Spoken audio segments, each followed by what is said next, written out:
हे दोस्तों, अभी मैं आपसे एक क्विज टाइप का गेम खेलूंगा जिसके अंदर मैं आपसे 7 क्वेश्चन पूछूंगा और केबीसी के स्टाइल में आपको 4 ऑप्शंस दूंगा जिसमें से एक ऑप्शन आपको चुनना है। अब जो भी ऑप्शन आप चुनोगे उनके बेसिस पे आपको आज पता चल जाएगा कि आपकी पर्सनैलिटी का टाइप कौन सा है, आपका पर्सनैलिटी का कलर क्या है, रेड है, येलो, ब्लू या ग्रीन। ये सारी चीजें क्या होती है आपको आगे बताऊंगा, but let's start with the game first. अगर आपको चाहिए तो आप अपने आंसर्स को नोट डाउन कर सकते हो या फिर अगर आपकी मेमोरी अच्छी है तो उसको सिर्फ याद रखो। पहला क्वेश्चन है, जब आपको एक डिफिकल्ट प्रॉब्लम फेस करनी पड़ती है तब आप क्या करते हो? ए, तुरंत उस प्रॉब्लम को फेस करने जाते हो, अटैक करते हो उस पे। बी, उस प्रॉब्लम के बारे में दूसरों से बातें करते हो। सी, जितना हो सकता है उस प्रॉब्लम को अवॉइड करने की कोशिश करते हो। या फिर डी, अपनी प्रॉब्लम के ऊपर डीप एनालिसिस करते हो, उसके बारे में बहुत ज्यादा डिटेल में सोचते हो। सेकंड क्वेश्चन, सोशल सिचुएशंस में आप क्या करते हो? ए, कन्वर्सेशन खुद से लीड करते हो। बी, कन्वर्सेशन में हमेशा जोक्स मारते हुए लोगों को हंसाते हो। सी, दूसरों को एक्टिवली बस सुनते हो। या फिर डी, चुपचाप बस सबको ऑब्जर्व करते हो। थर्ड क्वेश्चन, जब आप टीम के साथ काम करते हो तो आप कैसा बिहेव करते हो? ए, खुद चार्ज लेते हो एज ए लीडर। बी, दूसरों को बस अच्छे अच्छे आइडियाज देते हो और एग्जीक्यूशन इन पे छोड़ते हो। सी, आप दूसरों को लीड करने देते हो खुद लीड करने के बजाय। या फिर डी, अकेले काम करना प्रेफर करते हो। फोर्थ क्वेश्चन, अगर आप किसी टीम में हो या दोस्तों के साथ हो और कुछ आर्ग्यूमेंट हो जाए तो आप क्या करते हो? ए, आप वो इंसान हो जो आर्ग्यूमेंट करता है। बी, आप वैसे इंसान बन जाते हो जो पीस मेकर बनने की कोशिश करता है, मतलब झगड़ा खत्म करने की कोशिश करता है। सी, टेंस फील करने लग जाते हो और उस आर्ग्यूमेंट से दूर हो जाते हो। या फिर डी, काम रहकर क्वेश्चंस पूछते हो। फिफ्थ क्वेश्चन, फ्री टाइम में आप क्या करना पसंद करते हो? ए, कंपटीशन करना पसंद करते हो, मतलब कॉम्पिटिटिव गेम्स खेलना या कुछ तो कंपटीशन करना। बी, नए एक्सपीरियंसेस ढूंढना पसंद करते हो। सी, अपने लव्ड वन के साथ रिलैक्स करना पसंद करते हो। या फिर डी, फ्री टाइम में आप पढ़ते हो या फिर नई चीजें सीखने में इंटरेस्ट रखते हो। छठा क्वेश्चन, जब आप ओवरवेल्म फील करते हो तब आप क्या करते हो? आप अपनी फीलिंग्स को कन्फ्रंट करते हो और अपने आप को काम डाउन करते हो। बी, दूसरों से अपने प्रॉब्लम्स के बारे में शेयर करते हो। सी, एक ब्रेक ले लेते हो, सबसे दूर जाते हो। या फिर डी, एक डिटेल्ड प्लान बनाते हो कि कैसे आप अपने आप को सही कर सकते हो। और लास्ट क्वेश्चन, आपका सबसे बड़ा गोल क्या है? ए, जिंदगी में बहुत सक्सेस अचीव करना। बी, मस्ती करना, एंजॉय करना लाइफ को। सी, दूसरों की मदद करना और एक्सेप्टेंस पाना दूसरों का। या फिर डी, परफेक्शन अटेंड करना, तो जो भी काम कर रहे हो परफेक्टली करना। अब देखो, अगर आपने दिल से इन क्वेश्चन के आंसर्स किए होंगे बिना ज्यादा सोचे तो आपको कुछ आंसर्स मिले होंगे। नाउ आपके जितने भी आंसर्स थे उनमें ज्यादा ए आ रहे हैं, मतलब रेड कलर आपकी डोमिनेंस पर्सनैलिटी है। अगर आप में ज्यादा बी आ रहा है तो आप में येलो डोमिनेंट ज्यादा है, आप येलो टाइप पर्सनैलिटी हो। अगर आपके सी ज्यादा आ रहे हैं तो आपका पर्सनैलिटी ग्रीन टाइप की ज्यादा है। और अगर आपके अंदर ज्यादा डी आ रहे हैं तो मतलब आप ब्लू डोमिनेंट नेचर के हो। अब एग्जैक्टली ये रेड, येलो, ब्लू ये सारी चीजें क्या है वो बताने के लिए मैं आपके साथ एक छोटी सी कहानी शेयर करता हूँ। 25 साल के थॉमस की पहली मुलाकात स्टर से एक इंटरव्यू के दौरान हुई। स्टर जो थे ना, वो 60 साल की एज के एक सेल्फ एम्प्लॉयड बिजनेस ओनर थे जिन्होंने अपनी कंपनी को बहुत मेहनत मुशक्कत से बड़ा किया था। इंटरव्यू के दौरान जब स्टर से पूछा गया बिजनेस ऑपरेशंस के बारे में तो स्टर ने भर भर के अपने एम्प्लॉइज की बुराई करी, जो उनके साथ काम करते थे उनकी बहुत ज्यादा बुराई करी। इनफैक्ट उन्होंने ये भी बोल दिया कि मेरे जो एम्प्लॉइज है ना वो कंप्लीट इडियट्स और फूल्स है, क्योंकि उनके हिसाब से ये लोग बहुत ज्यादा इनकॉम्पिटेंट थे। इतना ही नहीं, स्टर की जो कंपनी का एनवायरनमेंट था ना वो बहुत ज्यादा हार्श और टॉक्सिक हो गया था। एम्प्लॉइज उनके गुस्से वाले रिएक्शन से इतना डर गए थे कि कोई भी नेगेटिव या बुरी खबर उनके साथ शेयर करना पसंद ही नहीं करता था।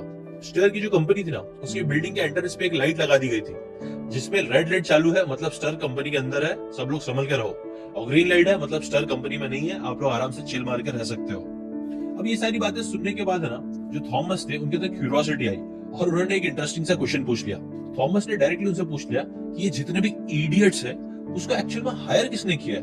ना ये सवाल सुनते ही स्टर को गुस्सा आ गया, क्योंकि वो डायरेक्टली समझ गए थे कि थॉमस क्या बोलना चाह रहे थे। उनको इतना ज्यादा गुस्सा आया, इतना वो इरिटेट हो गए कि उन्होंने थॉमस को इंटरव्यू देना वहीं पे बंद कर दिया और एग्रेसिवली रिएक्ट करके वहां से चले गए।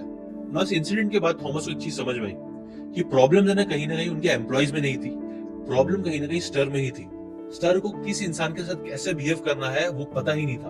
उनकी जो पीपल स्किल थी ना वो बहुत खराब थी, जबकि जो ग्रेट लीडर्स होते हैं उनमें हमेशा ये चीज देखी जाती है, उनकी पीपल स्किल बहुत अच्छी होती है। सो इसी चीज से इंस्पायर हो गया ना, थॉमस ने अलग अलग पर्सनैलिटी टाइप्स और चीजों के बारे में समझना स्टार्ट कर दिया।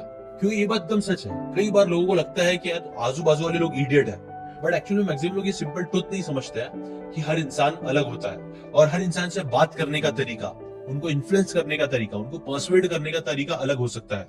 इसीलिए ही थॉमस ने डिसाइड किया कि वो इस टॉपिक के बारे में डीपली रिसर्च करेंगे और समझेंगे, और यही उनकी लाइफ का टर्निंग पॉइंट साबित हुआ। बिकॉज उन्होंने फिर ह्यूमन बिहेवियर और कम्युनिकेशन को डीपली स्टडी किया और एक बहुत ही ढांसू किताब लिखी जिसका नाम है सराउंडेड बाय इडियट्स। और इस बुक के अंदर ही उन्होंने अपना डिस्क मेथड बताया, डिस्क सिस्टम बताया है, जो बेसिकली अलग अलग लोग की पर्सनैलिटी एक्सप्लेन करता है।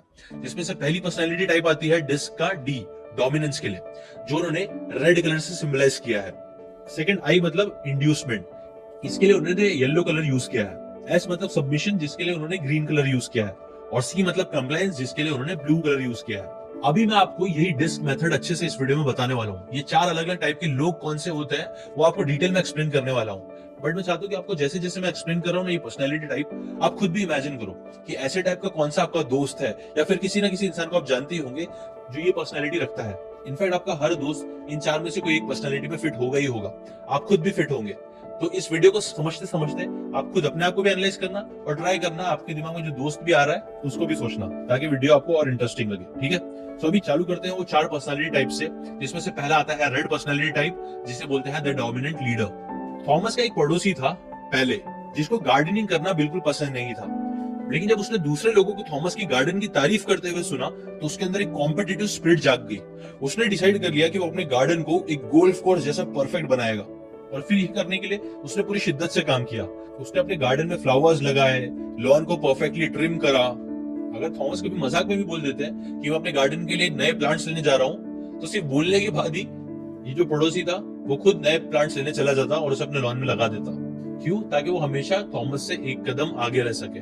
रेड पर्सनैलिटी के कई सारे ट्रेड्स में से एक की ट्रेड ये है ना कि ये लोग हमेशा कंपटीशन में बहुत ज्यादा बिलीव करते हैं। उनको बहुत मजा आता है कंपटीशन करना, और कंपटीशन चाहे दिमाग का हो, हाथ पैर का हो, या कोई गेम खेलने में हो, ये हमेशा उसके अंदर बहुत ज्यादा सीरियस होकर खेलते हैं और हर हाल में वो कंपटीशन जीतना चाहते हैं। ये एक ट्रेड हुआ। ऐसी और भी ट्रेड्स है, जैसे कि आज हम मदर टेरेसा को एक बहुत ही ज्यादा काम, पीसफुल और लविंग नेचर वाले पर्सनैलिटी की तरह जानते हैं, जिन्होंने अपनी पूरी जिंदगी दूसरों के सर्विस में लगा दी। लेकिन आपको पता है उन्होंने अपने मिशन को पूरा करने के लिए कई सारे पावरफुल लीडर से लड़ाइयां भी की है, टकराव भी किए हैं। बिकॉज उनका काम करने का जो फोकस था वो सबसे वल्नरेबल लोगों की देखभाल पर था। उनको दुनिया के कई बड़े बड़े लीडर्स को कन्विंस करना पड़ा, जो आसान काम नहीं था। और उनकी विल पावर और डिटर्मिनेशन इतनी स्ट्रांग थी कि वो कभी पीछे नहीं हटी। उनकी मजबूत हिम्मत का ही नतीजा था कि उन्होंने इतने सारे पॉजिटिव चेंजेस लेके आ पाए। रेड डोमिनेंस वालों को जो सेकंड की ट्रेड भी है, determination that can move mountains. Red type की जो पर्सनालिटी वाले लोग होता है ना, उनका डिटर्मिनेशन और फोकस नेक्स्ट लेवल का होता है। वो एक बार सोच लेते हैं उनको काम अच्छे से करना है तो उसके अंदर पूरा घुस के काम करते हैं, और इसकी वजह से कई बार वो इम्पॉसिबल चीजों को भी पॉसिबल बना लेते हैं, चाहे फिर लोग उनको इनिशियली कितना भी अंडर एस्टिमेट करे। बियॉन थॉमस के एक कलीग थे और एक कंसल्टिंग फर्म के फाउंडर भी थे, जो कि बहुत ही स्ट्रेट फॉरवर्ड और नो नॉनसेंस टाइप के आदमी थे। एक बार थॉमस ने जब उनको फोन किया तो वो फोन नहीं उठा पाए, जिसके बाद जब उन्होंने फोन वापस से किया तब उन्होंने ऐसे टाइप से बात करी जो थॉमस को इतना समझ नहीं आया ना। देखो, क्योंकि यूजुअली थॉमस को कंपनी में ट्रेनिंग मिली थी कि जब भी आप किसी से फोन करते हो तो उन्हें पहले अच्छे से ग्रीट करो, उनके बारे में पूछो और फिर काम की बात करो। लेकिन इन भाई साहब ने जब थॉमस को फोन किया ना तो उन्होंने सीधा पूछा, क्या तुम मुझे ढूंढ रहे थे? थॉमस ने कहा नहीं। क्या कोई तुमको कुछ काम था? थॉमस ने कहा नहीं, कोई काम नहीं था। तो इस पे उन्होंने कोई भी फॉर्मेलिटीज की परवाह किए बिना या उनसे हाल खबर लेने के बजाय सीधा उन्होंने फोन काट दिया। मतलब बस कुछ सेकंड्स के अंदर ही उनकी बात खत्म हो गई। इसके बाद जब थॉमस ने पूछा कि आपने इतना रूड क्यों बिहेव किया, तब उन्होंने कहा कि मुझे आपका जवाब मिल गया था और आपको मेरा जवाब मिल चुका है, तो इतनी फॉर्मेलिटीज करने में टाइम क्यों वेस्ट करना।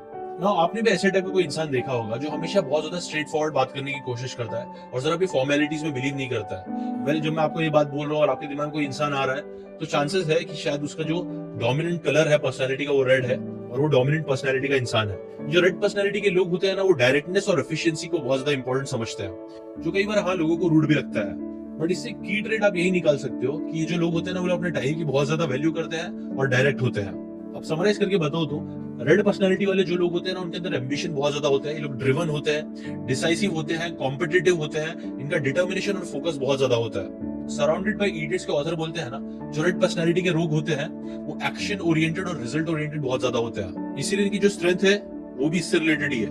मतलब गोल ओरिएंटेड सोचना, जल्दी डिसीजन लेना, किसी भी तरह के चैलेंज को जल्दी एक्सेप्ट करना और उससे लड़ने के लिए तैयार रहना। जबकि इनके चैलेंजेस भी है। इनमें वीकनेस क्या है कि ये लोग बहुत ज्यादा असर्टिव हो सकते हैं, जिससे लोगों को वो एग्रेसिव, इम्पेशेंट लग सकते हैं। कई बार ये लोग दूसरों की फीलिंग समझ नहीं पाते हैं। ये था रेड पर्सनैलिटी। अब आते हैं येलो पर्सनैलिटी पे, जिन्हें ऑथर द सोशल बटरफ्लाई भी बोलते हैं। माइक थॉमस के एक बहुत अच्छे दोस्त थे जिनकी लाइफ में बहुत सारी ट्रेजेडीज हुई थी, एक के बाद एक। जैसे कि फॉर एग्जांपल उनकी वाइफ ने उन्हें छोड़ दिया था, उनके बच्चों का स्कूल सही से नहीं चल रहा था, और कई बार जिन कंपनीज में माइक काम करते थे वो बैंकरप्ट हो गई। माइक के घर में अक्सर चोरी हो जाती थी, कई बार वो कार एक्सीडेंट्स में फंस जाते थे। लेकिन ये सारे प्रॉब्लम्स के बावजूद भी ना माइक जो थे ना वो ज्यादा टाइम तक उदास नहीं रहते थे। एक बार थॉमस को याद है जब माइक ने ना एक पुरानी अल्फा रोमियो खरीदी थी, और वो गाड़ी जब उन्होंने खरीदी कुछ टाइम बाद ही उसका एक्सीडेंट हो गया। उन्होंने एक लैंप पोस्ट में उसको ठोक दी। एक्सीडेंट ऐसा था कि ड्राइवर साइड का पूरा जो डोर था वो सारी चीजें एकदम जैम हो गई थी। तो जब थॉमस ने उनसे फोन पे पूछा कि सब कुछ ठीक है, सब सही है, तुम्हें प्रॉब्लम तो नहीं हुई, तो उन्होंने कहा नहीं, एक साइड पे ही एक्सीडेंट हुआ, मैं तो आराम से चुपचाप दूसरे साइड से निकल गया। और यही पहला बहुत बड़ा की ट्रेट है जो येलो पर्सनालिटीज में होता है। अनस्टॉपेबल पॉजिटिव एनर्जी होती है इनके अंदर। येलो पर्सनालिटी के जो लोग होते हैं ना वो बहुत ज्यादा ऑप्टिमिस्ट होते हैं। ये लोग मुश्किल से मुश्किल सिचुएशन में भी पॉजिटिविटी ढूंढ लेते हैं, और ये जो इनका एटीट्यूड होता है इससे उनकी खुद की लाइफ तो अच्छी होती है और दूसरों से भी इनकी लाइफ से बहुत पॉजिटिव इंपैक्ट पड़ता है। एक और ट्रेट के बारे में देखते हैं। जेन जो थॉमस की एक दोस्त थी वो एक बहुत अच्छी एंटरप्रेन्योर भी थी ना। ये जेन ऐसी टाइप की लड़की थी ना जो किसी भी ग्रुप में जाती थी तो उनको बहुत ज्यादा हंसाती थी और एकदम कंफर्टेबल फील करा देती थी, जिसकी वजह से हमेशा स्पॉटलाइट जेन के ऊपर आ जाता था। और कई बार ये सारी चीजें दूसरों को तकलीफ भी देती थी, क्योंकि कोई भी ग्रुप में जब भी जेन आ जाती थी तो सारा फोकस और अटेंशन जेन की तरफ जाने लग जाता था। इनफैक्ट आप ये भी बोल सकते हो जेन की आदत थी स्पॉटलाइट लेने की, अटेंशन ग्रैब करने की। और यही दूसरा की ट्रेड भी है।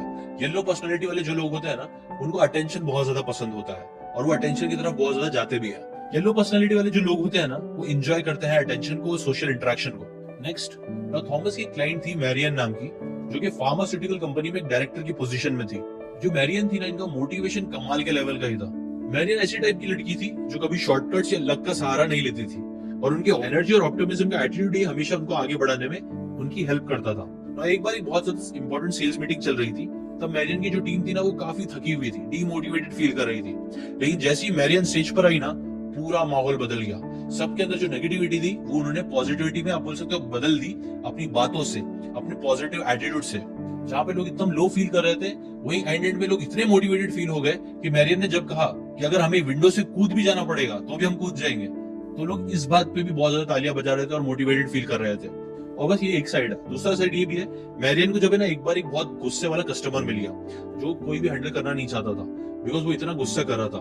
तब मैरियन ने स्टेप अप किया और उन्होंने बोला कि मैं कस्टमर को हैंडल करूंगी। उन्होंने उससे बात करना स्टार्ट करी, और क्या किया उन्होंने, इस टाइम मैरियन ने बहुत ज्यादा बात करने के बजाय स्माइल के साथ कस्टमर को अच्छे से सुना। उनके नेगेटिव एटीट्यूड से वो इफेक्ट नहीं हुई, जिसकी वजह से क्या हुआ कि धीरे धीरे वो जो नेगेटिव इंसान था, कस्टमर था, उसका गुस्सा शांत हो गया और इनफैक्ट उसका जो नेगेटिविटी थी वो हंसी में बदल गई। मैरियन के लिए उनकी जो पॉजिटिविटी थी ना वो सिर्फ एक स्ट्रैटेजी नहीं थी, बल्कि वो उनका नेचर था। और ये नेचर उनको दूसरों के साथ जेलअप करने में, दूसरों को समझने में और उनके साथ बातें करने में उनको बहुत हेल्प करता था। और ये भी एक की ट्रेट होता है जो येलो पर्सनैलिटीज में देखा जाता है। सो समराइज करके देखा जाए तो येलो पर्सनैलिटी वालों की कम्युनिकेशन बहुत अच्छी होती है, इनके अंदर पॉजिटिव एटीट्यूड बहुत अच्छा होता है, इनका करिश्मा, क्रिएटिविटी, मोटिवेशन ये सब भर भर के होता है। ये अटेंशन सीकर भी होते हैं बट ऑप्टिमिस्टिक भी होते हैं। अगर इनकी स्ट्रेंथ की बात करा जाए तो ये लोग ग्रेट कम्युनिकेटर होते हैं, जैसे मैंने आपको बताया। प्लस ये इनोवेटिव थिंकर्स भी होते हैं। ये लोग होते हैं जो कई बार out of the box thinking अपनी यूज कर पाते हैं और प्रॉब्लम का सोल्यूशन निकाल पाते हैं। जबकि वीकनेसेस की बात करें, चैलेंजेस की बात करें, तो ये लोग इजीली डिस्ट्रैक्ट हो जाते हैं। तो इनके अंदर एनर्जी होती है कि एक जगह पे ज्यादा टिक नहीं पाते, यहाँ से वहां जाते रहते हैं, फॉरगेटफुल। ये लोग कई बार चीजें भूल भी जाते हैं। इनके अंदर मल्टीटास्क करने की आदत होती है, इनको बहुत सारी चीजें करनी होती है, जिसकी वजह से ये लोग भूल भी जाते हैं कई बार चीजें। और कई बार ये लोग अपनी पर्सनैलिटी की वजह से दूसरों लोगों को ओवर शेडो कर देते हैं, जो चीज कई बार लोगों को पसंद नहीं आती है।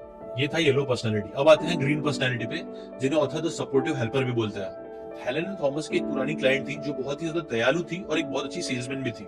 एक बार हेलेना ने एक सीईओ के साथ अपनी मीटिंग अरेंज करी। जो सीईओ था ना वो थोड़ा खड़ूस टाइप का इंसान था, जिसको कोई भी चीज बेचना बहुत मुश्किल था लोगों के लिए। लेकिन हेलेना ने ये चैलेंज ले लिया कि वो करेंगे ना। जब हेलेना और सीईओ का आमना सामना हुआ ना, तब वो एक रेस्टोरेंट की पार्किंग में खड़े हुए थे। जो सीईओ थे वो अपनी विंटेज कार से शान से बाहर निकले। तब हेलेना ने तुरंत उनकी कार की तारीफ कर दी।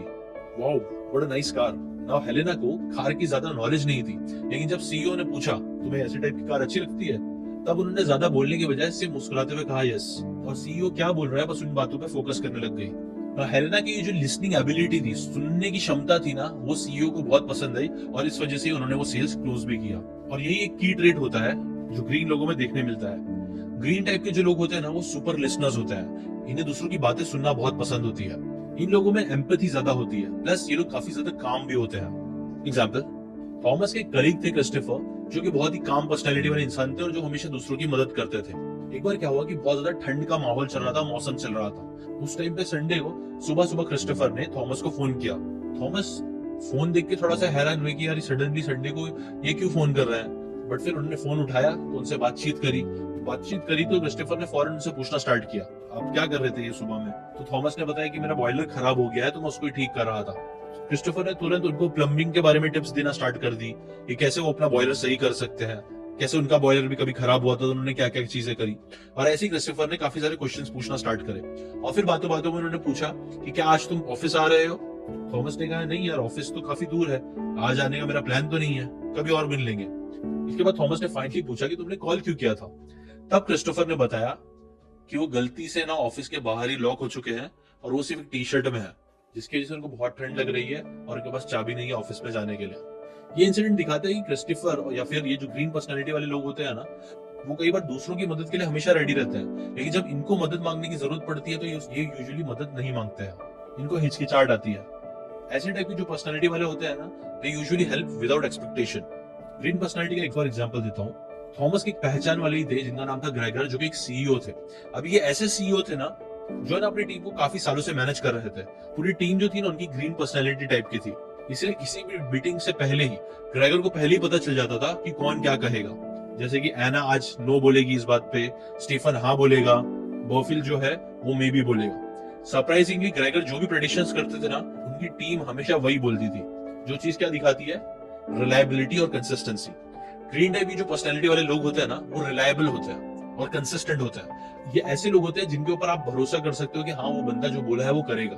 सो समराइज करने के लिए बताओ तो ग्रीन पर्सनैलिटी के जो लोग होते हैं ना, वो काम होते हैं, पेशेंट होते हैं, कैरिंग होते हैं, लॉयल होते हैं, सपोर्टिव होते हैं और कंसिस्टेंट होते हैं। इनकी स्ट्रेंथ यही है कि ये बहुत अच्छे एम्पैथेटिक लिसनर होते हैं, इनके ऊपर आप डिपेंड कर सकते हो। ये हमेशा लोगों की हेल्प करने के लिए तैयार होते हैं। ये अच्छे लिसनर्स होते हैं, इसलिए लोग कई बार इनके पास अपनी प्रॉब्लम्स बताने भी जाते हैं। इनकी वीकनेस क्या है? वीकनेस ये है ना कि हमेशा कन्फ्रंटेशन अवॉइड करते हैं, ये झगड़ों से दूर रहना चाहते हैं और कई बार ये लोग बहुत ज्यादा इनडिसाइसिव भी होते हैं। डिसीजन लेने में इनको बहुत ज्यादा प्रॉब्लम होती है। क्यों? क्योंकि अगेन ये दूसरों के बारे में बहुत ज्यादा सोचते हैं, इसकी वजह से अच्छे से डिसाइड नहीं कर पाते कि उनको क्या करना है। लास्ट आता है ब्लू पर्सनैलिटी टाइप, जिसे द एनालिटिकल परफेक्शनिस्ट भी बोलते हैं। एक बार थॉमस ने एक पैकिंग कंपनी के सीईओ को अपना प्रोग्राम बेचने की कोशिश करी। तब सीईओ ने कहा कि मैं एग्जैक्टली 50 मिनट की मीटिंग करूंगा आपके साथ। इसके बाद वो बहुत ही स्ट्रक्चर्ड तरीके से सारी पूछताछ उन्होंने करी थॉमस से और सीधा मुद्दे की बात पे आ गए। जिसके बाद थॉमस ने 35 पेज का प्रपोजल बनाया, जिसमें सारे गोल्स, एजेंडा डिटेल में उन्होंने लिखे। ये 35 पेजेस के पूरे डिटेल नोट्स देखने के बाद उस सीईओ ने पता क्या बोला कि क्या आपके पास और मटेरियल है? ना उनको इम्प्रेस करने के लिए थॉमस ने 85 पेज का डिटेल प्रपोजल बनाया। कुछ हफ्तों बाद सीईओ का सेम सवाल था कि आपके पास और मटेरियल है क्या? आखिर में थॉमस ने 300 पेज का प्रपोजल बना के भेजा, जिसमें कॉफी ब्रेक्स तक का स्केड्यूल मेंशन किया गया था। पर फिर भी सीईओ पूरी तरीके से संतुष्ट नहीं थे। ये ब्लू टाइप के जो लोग होते हैं ना, वो लोग बहुत ज्यादा डिटेल्स पे फोकस करते हैं, इसलिए उनका जो नंबर 1 की ट्रेड होता है वो डिटेल ओरिएंटेशन होता है। ये लोग हर चीज के डिटेल में घुसना पसंद करते हैं और हर चीज को डिटेल में एकदम परफेक्टली करने की कोशिश करते हैं। एक और एग्जांपल देता हूँ। कुछ साल पहले थॉमस ने सोचा कि वो अपने घर के आंगन को रिनोवेट करेंगे। तब उनकी मदद के लिए उनके जो डैड थे वो भी वहां पे आ गए। ना उधर पे ग्रेवल बिछानी थी उनको, तो ग्रेवल बिछाने के लिए थॉमस की जो डैड थे ना, उन्होंने स्पेशल व्हील बैरो शॉवल वो लेकर आए थे वहां। जबकि थॉमस ये सोच रहे थे कि यार नॉर्मल शॉवल से भी तो काम हो ही जाता था। फिर थॉमस के डैड ने ना क्या किया, कैलकुलेट करके एग्जैक्टली बोला कि तुमको ये आंगन भरने के लिए एटलीस्ट 8.7 से लेके 9.2 क्यूबिक मीटर्स की ग्रेवल चाहिए होगी। और जब थॉमस ने एक्चुअल में जाके देखा, कैलकुलेट करा और देखा ना, तो उनको मालूम पड़ा कि हाँ, उनके जो डैड है वो एकदम एग्जैक्टली सही बोल रहे हैं। उनको अपने आंगन को भरने के लिए 9 क्यूबिक मीटर्स चाहिए थे। और यही सेकंड ट्रेड भी है। ब्लू पर्सनालिटी के जो की ट्रेड होता है ना, ये लोग स्मॉल डिटेल्स को बहुत ज्यादा एसेंशियल समझते हैं और उस पर फोकस करते हैं। एक और की ट्रेड बताओ तो, एक बार एक ब्रेनस्टॉर्मिंग सेशन में 2 घंटे तक लोग एक कॉम्प्लेक्स प्रॉब्लम के बारे में सोल्यूशन ढूंढ रहे थे। तब एक आदमी पूरी मीटिंग तक जो चुपचाप बैठा हुआ था, आखिर में उसने कामली आया और उसने सोल्यूशन बता के निकल गया। तो लोगों ने उससे पूछा कि यार तुमने ये सोल्यूशन पहले क्यों नहीं बताया? तो उसने बोला क्योंकि किसी ने मुझसे पूछा ही नहीं। एक और की ट्रेड ये होता है ना, ब्लू पर्सनालिटी वाले जो लोग होते हैं ना, वो यूजुअली तभी बात करते हैं जब उन्हें बोला जाता है। ये खुद से बहुत ज्यादा बात करना पसंद नहीं करता है और ये लोग तभी बोलते हैं जब एक्चुअल में बोलना जरूरी है। तो अगर ब्लू पर्सनालिटी को अगर हम डिटेल में समराइज करें तो ये लोग डिटेल ओरिएंटेड होते हैं, बहुत ज्यादा लॉजिकल सोचते हैं, प्रिसाइज और रिजर्व्ड होते हैं। अगर स्ट्रेंथ की बात करें तो ये लोग बहुत ज्यादा ऑर्गेनाइज्ड होते हैं, एक्यूरेट होते हैं और डिसिप्लिन्ड अप्रोच रखते हैं ताकि वो लोग हाई क्वालिटी वर्क कर सके। प्रॉब्लम सॉल्विंग और प्लानिंग इनके अंदर बहुत अच्छे से होती है। जबकि चैलेंजेस की बात करें तो ये लोग ओवर क्रिटिकल होते हैं। कई बार जहां पे डिटेल नहीं करना चाहिए वहां पे भी डिटेलिंग घुस जाते हैं। और कई बार ये लोग जो इनफ्लेक्सिबल और रिस्क अवर्स भी होते हैं। ये लोग के अंदर फ्लेक्सिबिलिटी नहीं होती है, वक्त के हिसाब से अपने आप को बदलना इनको पसंद नहीं होता है। प्लस ये लोग रिस्क से भी बहुत ज्यादा डरते हैं। अब यही थे वो 4 पर्सनैलिटी जो इस बुक के अंदर ऑथर ने बताया। बट हाँ, इंपॉर्टेंट बात ये है ना कि ऐसा नहीं है कि आप ब्लू हो तो ब्लू ही रहोगे, ग्रीन हो तो ग्रीन ही रहोगे। नहीं, ये पर्सनैलिटी वक्त के हिसाब से लाइफ में चेंज भी होते रहती है। और आप हो सकता है एक नहीं बल्कि 2-3 पर्सनैलिटी का मिक्सचर भी रहो। लेकिन एटलीस्ट जब आप ऐसे सोचना स्टार्ट करोगे तो आपको मालूम पड़ना चालू होगा कि आप कैसे टाइप के इंसान हो और फिर आपको कैसे टाइप के इंसान से कैसे बात करना चाहिए। अभी मैं आपको एक एक करके वही बताता हूँ। पहले तो आप जब भी किसी से बात कर रहे हो तो नोटिस करो कि इनकी पर्सनैलिटी क्या है। एक बार आपको समझ में आ गया पर्सनैलिटी क्या है, तो जब उनसे फिर आप बात करोगे ना तो आपको वो इडियट नहीं लगेंगे या उनको आप इडियट नहीं लगोगे। तो वो कैसे करने, चलो देखो। जब भी आप किसी रेड पर्सनैलिटी वाले इंसान से बात करो तो उनसे डायरेक्ट बात करो। रेड पर्सनैलिटी वालों को इनडायरेक्ट बातें पसंद नहीं आती, घुमा फिरा के चीजें पसंद नहीं आती है। इनको अपने टाइम की वैल्यू बहुत ज्यादा होती है, इसलिए इनसे बिना मस्का पॉलिश के आप इनसे बात करो, ऐसे टाइप के लोगों से। और डिटेल में जाने की कोई जरूरत नहीं है, इन्हें आप एग्जांपल्स देकर समझा सकते हो। अगर आपको इनको गलतियां बतानी है तो फैक्चुअली गलतियां बताओ और कैसे उसे ठीक कर सकते हो वो भी बता दो। रेड टाइप के जो लोग होते हैं उनको कॉन्फिडेंट अप्रोच और असर्टिव अप्रोच बहुत पसंद आता है। येलोस की बात करें तो जब आप येलो टाइप के लोगों से बात करते हो ना तो आप उनकी एनर्जी और क्रिएटिविटी को एक्नॉलेज करो। बिकॉज येलो टाइप के जो लोग होते हैं ना उनको पॉजिटिविटी, रिकॉग्निशन बहुत ज्यादा पसंद होता है। इन लोगों को आप डायरेक्टली चीजों का फीडबैक नहीं दे सकते हो। इनसे आपको प्यार से बात करना और कंस्ट्रक्टिव फीडबैक देना जरूरी होता है। इन्हें आप पर्सनल सपोर्ट भी दिखाओ। येलो पर्सनैलिटी वालों को आप बार बार रीअश्योर भी करते रहोगे ना कि मैं आपके काम को अप्रिशिएट करता हूँ, आपके आइडियाज को अप्रिशिएट करता हूँ, तो ये जब चीज आप करोगे ना तो वो लोग नेचुरली इनका एंथुसियाज्म और बढ़ेगा काम के लिए। ग्रीन टाइप के जो लोग होते हैं ना, इन लोगों को आप किसी भी चीज के लिए ब्लेम मत करो। इन लोगों पे फोकस करने के बजाय आप सिचुएशंस पे फोकस करो कि देखो ये प्रॉब्लम आ चुकी है, अब इस प्रॉब्लम को कैसे हम मिलकर सॉल्व कर सकते हैं, बताओ। इन लोगों से सॉफ्ट टोन में बात करना आपके लिए अच्छा होगा। ग्रीन थोड़े सेंसिटिव होते हैं कन्फ्रंटेशन को लेके। इन लोगों को अगर आप बताओगे कि हाँ मुझे आपकी जरूरत है तो उन्हें कंफर्टेबल फील होता है। लास्ट ब्लू टाइप के जो लोग होते हैं वो डिटेल और फैक्ट बेस्ड अप्रोच बहुत पसंद करते हैं। इसलिए अगर आप इनको क्लैरिटी के साथ, डेटा के साथ अगर आप कोई बात बोलोगे, नंबर्स, एग्जांपल, लॉजिक के साथ चीजें समझाओगे तो इन्हें वो चीज बहुत पसंद आएगी। कंस्ट्रक्टिव क्रिटिसिज्म विद प्रूफ इन्हें पसंद आता है। जैसे कि फॉर एग्जांपल अगर आपको बताना है कि तुमने कोई गलती करी तो बताओ कि आपकी लास्ट रिपोर्ट 13 घंटे में पूरी हुई जो कि 3 घंटा लेट है, क्या हम इसे और इम्प्रूव कर सकते हैं, इसका प्लान कैसे बना सकते हैं वो बताओ। तो ये लोग अच्छे से प्लान बता के खुद ही प्रॉब्लम का सोल्यूशन भी निकालेंगे। अभी आपको स्क्रीन पे कुछ और चीजें भी दिख रही होगी कि यार कौन से कलर के टाइप के जो लोग होते हैं उनके लिए कौन से टाइप की जॉब्स करना ज्यादा अच्छा होगा। तो ये जो स्क्रीन पे आपको दिख रही है ये सारी रेड येलो पर्सनैलिटी वालों के लिए देखो, ये वाले सेल्स के जॉब अच्छे होते हैं। ग्रीन ब्लू के लिए प्रोजेक्ट मैनेजमेंट, ग्रीन येलो के लिए कस्टमर सर्विस, रेड ब्लू के लिए कॉम्प्लेक्स प्रॉब्लम सॉल्विंग, और ऐसी ये सारी जॉब्स इन सारे लोगों के लिए अच्छी होगी। कंक्लूजन बताओ तो देखो, सराउंडेड बाय इडियट्स में ऑथर यही बोल रहे हैं ना कि कई बार हम लोग है ना दूसरों को इडियट समझते हैं। क्यों? क्योंकि हम उनको समझ नहीं पाते हैं। लेकिन एक बार अगर आप इंसान के बिहेवियर को समझ जाओगे, उनकी पर्सनैलिटी को समझ जाओगे ना तो वो आपको इडियट नहीं लगेंगे, ना उनको आप इडियट लगोगे।